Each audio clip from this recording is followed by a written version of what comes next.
Hi, Kelly. How are Hi. you? Good. How are you? Good. So we're back today. Yes. We're going to go over what we went over last week. We're Mhm. going to talk a little bit more about school and home and work and all the things that are going on in your life. So just to reiterate a little bit, let's recap. Okay. And I'll go ahead and let you tell me a little bit about why you're here and how I can help you. And Okay. I'm just having issues dealing with um, kind of feeling like I'm having a midlife crisis, but I'm not midlife right now. I'm only 24, which I know is not that old, but I'm about to be 25, and I feel like I thought when I was 25 I would have a job, I would be engaged, I would have my own house, things like that, but that's not what it is. I'm in school and I still live at home and I have not started a career yet. And I'm still in school. I am in my master's program, but I thought that I would have this all sorted out by now. So I kind of just have like anxiety that I'm not on the right track, that I'm behind. I feel like I'm behind. okay, that's funny you say that because when I was your age, I was in the same exact position. The only difference was I wasn't in my master's program at your age. Oh, really? So, yeah, so I can totally relate to what you're saying. Mm-hmm. It almost sounds like I'm talking. It's like, oh, that's me. But what I want to know is when did all these feelings start? Did they start when you were younger, or is it just sort of happening now? No, this year? it's just sort of happening now this year. I just started my master's program here. I started my master's program in 2010. Okay. And I was at another school and it was online, and I transferred here. And so I've graduated college in 2010, and it's 2012 now. It's about to be 2013, and I feel like I should already be done. But I had some things happen to where I had to take this online. I had to have the degree online, and then now I'm in this program, and I still have another 2 years, and I just feel like it's too long. Like I shouldn't. Like I should already be there. Like it's too. I've been out of college for 2 years. I should be done. Like I should. I should have a job. I should have already have my master's degree. You know what I mean? Okay. I feel like there was a track, and I didn't follow it. Okay. How's that affecting your life? It bothers you. What are the symptoms? What's going on? I just get really anxious, and I have like, I mean, they're not full blown anxiety attacks, but feel like I have to take really deep breaths, like to be able to get the air all the way in, and I just I don't know. I don't really know what to do, and I feel like people say, "Oh, it's okay, like you're still young or whatever," but that doesn't help, you know. I just feel like, what am I doing? Like, do I just keep going? Like, I don't even know. I just feel lost sometimes. Like that I know that at least I'm in school. Okay, that's a positive, but I just don't feel like I'm in the right place, and then I get kind of like overwhelmed with like, what am I doing? Why I'm supposed to be a grown up by now and I'm not. So I just get just like little like anxiety attacks, and I'm like, oh my god, what am I doing? What am I doing? What am I doing? Okay. You know? Yeah. You know, I'm not sure if this will make it any easier, but 24 and 25-year-old girls, it's common to have that stress and kind of panic and anxiety. You're at that age where it's really common because you're right before marriage and you're still home. So what you're feeling is common and normal. But we can work through this. I can help you get through all these hard times. Just need a little bit of a commitment. But what I want to talk about is, what is it that happens to you when, say, you're overwhelmed and you're stressed out? What is it that you're actually thinking? What are your automatic thoughts? What's that same automatic thought that comes over into your mind constantly on a regular basis? It's sort of like your quick thought, and it's automatic, and you don't even know you're doing it. But what is that one thought, if you were to choose one? I shouldn't be here right now. Like I should be somewhere else. Okay. Um, Even if you're in school or if you're at home, if you're at work, you're having those feelings almost everywhere you go. Sometimes it's just it's more so when I don't know. Sometimes I can just be sitting at home and just be on Facebook and see people getting married and doing this and doing that, and I just feel like I'm behind. Like I should already be there. Okay. So I feel like I'm not, like, what did I do? Like I'm not good enough, you know? So, do you really feel like you're not good enough because you're not married or you haven't finished your grad school? I mean, are you actually feeling that? I don't know, because I mean, on paper I feel like I'm good enough, but it's still, I don't feel like it is enough for me.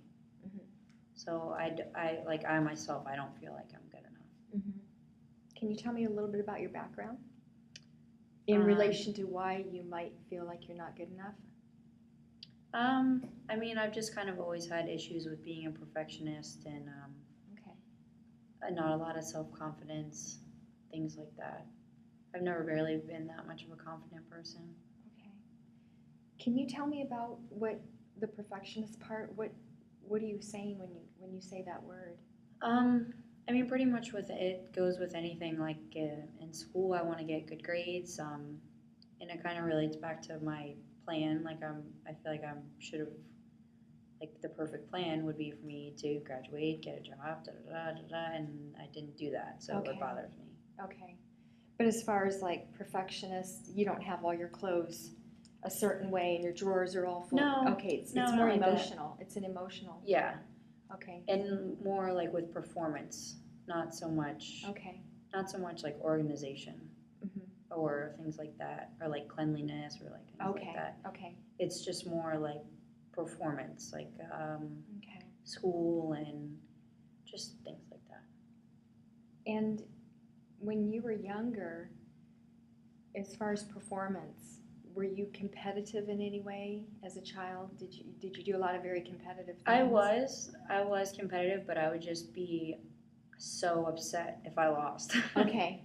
So it was like a lose-lose, because I would want to do it because I would want to win, but then if I didn't, then I would be like really upset. So then it would kind of make me not want to be competitive, you know, because I was be afraid to lose. Huh. So when did this start? How old would you say that your first memory of I just lost and that really makes me upset? When was your first recollection of that? Kindergarten. Really, kindergarten? Yeah. Losing a race in PE. Okay. I won the second time, but I lost the first time. So you lost your race in PE, and you felt like I'm not good enough. I was like, wow, I should have just won. Okay. Where do you think that comes from? I don't know, because I really don't have.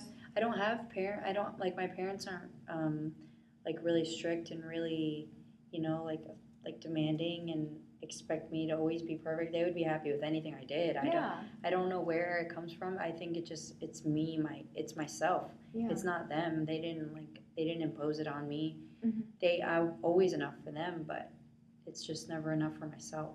Okay.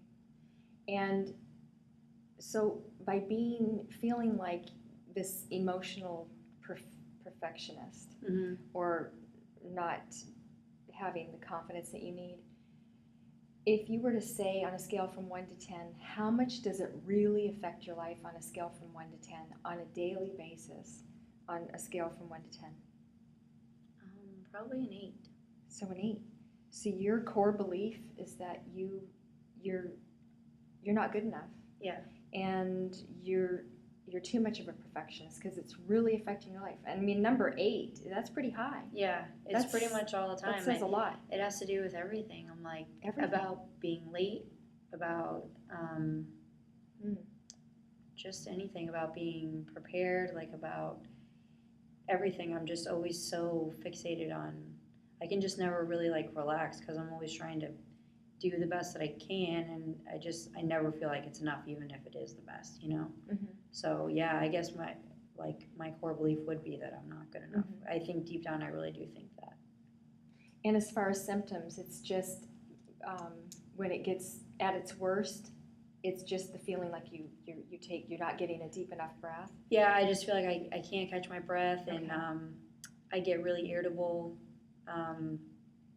And then sometimes I just don't want to talk to anybody because I'm just so agitated, and So then I'll take it out on like my mom or my little brother because they're just trying to like talk to me, but I'm upset about other things, so I take it out on them Okay. and things like that. So other symptoms would be maybe a little bit of anger, Mhm. frustration. Yeah. Yes. Maybe some sadness Yeah. going on. Mhm. That would. So you combine those three, and you've got an 8. Yeah. That's serious. Yeah, definitely. It's definitely frustrating because it's not a good feeling to feel like that. It's not a good feeling to be anxious all the time and No. always be, stressed out. So it's definitely, yeah, it does make you sad because it's not like I try to be like that. Right. You know what I mean? Exactly. Because people are always like, just relax. And I'm like, yeah, I'd love to just Yeah. relax, but I can't.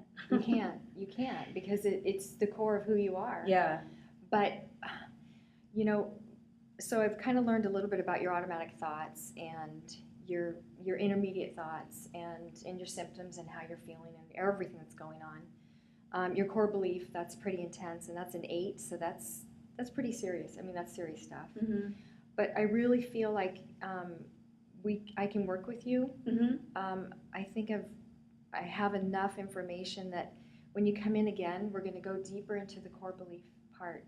We're going to sort of skip the first 2 levels, and we're going to dive into Okay. the who, what, where, when, and why all Yeah. this is happening, and we're going to pull that out. And I think that we're going to get somewhere. I think that with enough information on my part and you giving me all the information that I need, I think we can make some very, very big changes. I think in probably about 10 sessions or so, maybe 15. Okay.